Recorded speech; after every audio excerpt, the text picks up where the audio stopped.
Halo guys, bicara soal buku, kita tahu lah bahwa mantan-mantan presiden kita sebelumnya menulis buku ya. Ya hampir semua sih, gitu ya. Meski nggak semuanya, seperti Pak Karno, Pak Harto, SBY tentunya, lalu ada Gus Dur. Nah, Prabowo rupanya nggak mau ketinggalan nih. Bahkan belum 6 bulan dia menjabat, dia sudah merilis sebuah buku dengan judul Ekonomi Kita.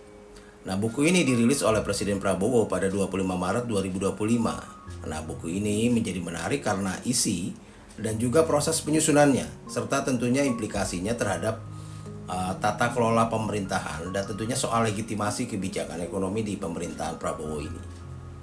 Nah, kalau kita lihat ringkasannya sedikit lah soal buku ekonomi kita ini. Buku ekonomi kita ini merupakan laporan resmi yang menyajikan data perekonomian Indonesia, lalu proyeksi jangka pendek hingga jangka panjang, serta kebijakan strategis untuk pembangunan nasional.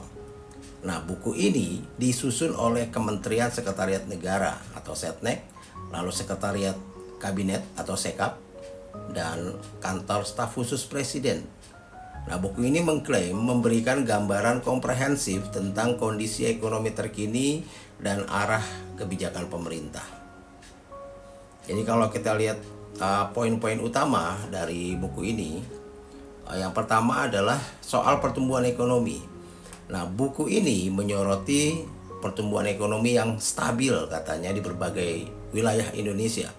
Salah satu contoh yang diberikan adalah Papua Barat dengan pertumbuhan ekonomi mencapai 20%, sementara inflasi inti nasional berada di angka 2,48%. Lalu buku ini juga membahas soal proyeksi jangka panjang. Jadi pemerintah berencana memperkuat sektor industri berbasis sumber daya alam dan teknologi untuk meningkatkan daya saing global. Nah, buku ini juga membahas tentang kebijakan sosial ekonomi. Jadi fokus pada pemerataan pembangunan, pengentasan kemiskinan, dan peningkatan infrastruktur di daerah terpencil, begitu katanya. Nah, yang aneh adalah soal proses penyusunannya. Buku ini tidak melibatkan Kementerian Keuangan atau Kemenku. Ini kan aneh ya. Buku ini kan membahas soal ekonomi. Jadi aneh gitu. Absennya keterlibatan Kementerian Keuangan dalam penyusunan buku ini menjadi sangat aneh karena sebagai lembaga yang bertanggung jawab langsung atas pengelolaan keuangan negara, Kementerian Keuangan tentunya memiliki data paling valid dan kredibel terkait kondisi ekonomi nasional. Nah, fakta bahwa Kementerian Keuangan tidak dilibatkan ini menimbulkan pertanyaan serius tentang legitimasi laporan ekonomi ini gitu. Nah, kalau kita lihat lebih jelas lagi, dalam sistem pemerintahan Indonesia, Kementerian Keuangan ini kan berada langsung di bawah Presiden ya, bukan di bawah Kementerian Koordinator Bidang Perekonomian atau Kemenko Perekonomian. Nah, oleh karena itu, Kementerian Keuangan seharusnya ini menjadi aktor utama nih, penyusun utama dalam penyusunan laporan ekonomi negara. Jadi dengan hanya melibatkan Setnek, Sekap, dan staf khusus Presiden, saya rasa buku ini beresiko hanya menjadi alat politik untuk membangun citra positif pemerintah saja tanpa memastikan objektivitas data. Jadi banyak kekhawatiran ya bahwa buku ini lebih berfungsi sebagai alat propaganda daripada laporan ekonomi yang objektif ya. Atau biasanya orang menyebutnya window dressing gitu ya.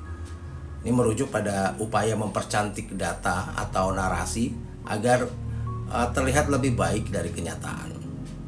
Ya, beberapa indikasi window dressing dalam buku ini adalah seperti data yang begitu optimis itu, tapi tidak ada penjelasan mendalam mengenai tantangan ekonomi ke depan, seperti utang negara, defisit anggaran, atau dampak global terhadap perekonomian. Nah, lalu kita lihat buku ini fokus pada pencapaian daerah tertentu tanpa memberikan gambaran menyeluruh tentang ketimpangan regional atau sektor-sektor yang mengalami stagnasi.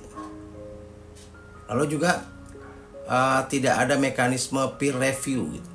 Saya rasa penyusunan buku ini tampaknya tidak melalui mekanisme peer review atau konsultasi lah dengan lembaga independen seperti Badan Pusat Statistik, ya BPS, atau Bank Indonesia misalnya. Nah, ini kan menimbulkan keraguan atas akurasi data yang disajikan di buku ini.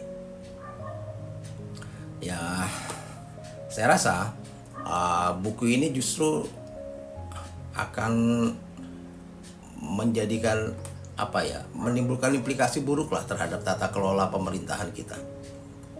Karena dalam sistem pemerintahan yang baik, penyusunan laporan ekonomi harus melibatkan berbagai pihak yang terkait, memastikan akurasi dan tentunya transparansi data. Nah, pengabaian terhadap Kementerian Keuangan dan lembaga independen ini kan menunjukkan kurangnya proses kolaboratif dalam pengambilan keputusan strategis di dalam penyusunan buku ini. Saya rasa ketidakjelasan soal proses penyusunan dari buku ekonomi kita ini dapat merusak kepercayaan publik lah terhadap pemerintah. Jika masyarakat merasa bahwa data ekonomi dimanipulasi atau tidak mencerminkan realitas, maka kredibilitas pemerintah ya tentunya kan akan semakin terancam. Bagaimana orang bisa percaya dengan data-data palsu? Nah, saya rasa seperti itu. Menarik untuk dibaca bukunya. Kita bisa lihat mana yang ada di dunia nyata dan mana yang ada di dalam bukunya, dan kita bisa lihatlah mana yang benar dan mana yang cuma halusinasi saja.